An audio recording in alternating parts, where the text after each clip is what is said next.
Grandma.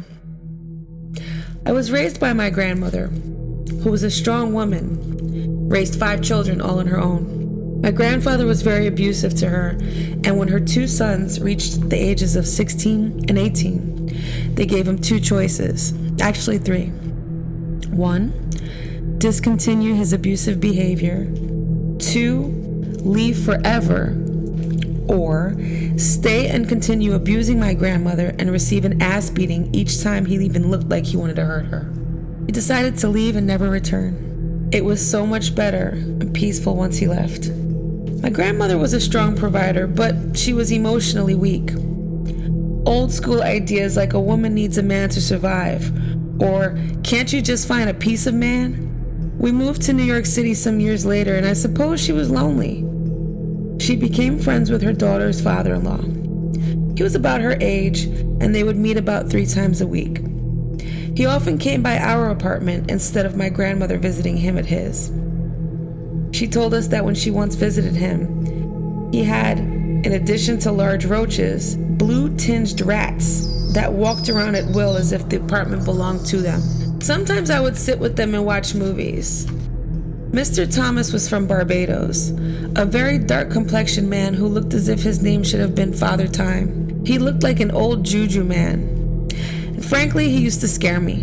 One evening we were watching North by Northwest, and he proceeded to explain the plot to my grandmother as if my grandmother wasn't capable of understanding the plot all on her own. My grandmother gave her power away often, and it was always to domineering men.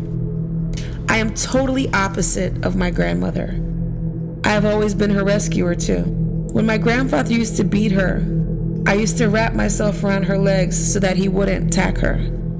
It always worked because he wouldn't attack her if I was attached to her. "No, that is not what this movie is about," I yelled. "Grandma, don't listen to him. He doesn't know what he's talking about," I continued.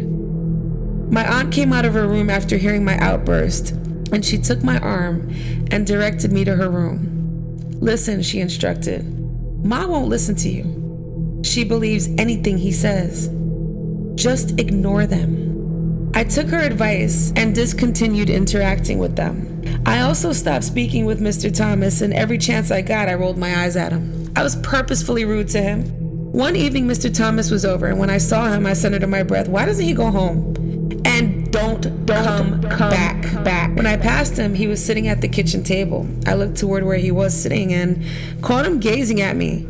When I caught him, he didn't look away. He continued gawking at me with a sinister smile.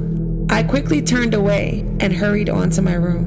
I didn't think any more about the encounter nor Mr. Thomas. Completed my homework, got into bed. I dreamt of Mr. Thomas. He was standing over me, gazing hard at me, overpowering me. I couldn't scream, move, or get up, and any part of my body seemed immobile at the time. I kept trying to move with all my heart. Finally, I was able to. It was like a release. Everything was free, and I jumped out of bed. I was very afraid, and I went to my grandmother's room and woke her up and asked to borrow her Bible. She gave it to me without questions. I placed the Bible under my pillow, and I never had such a dream again. Mr. Thomas died a week later.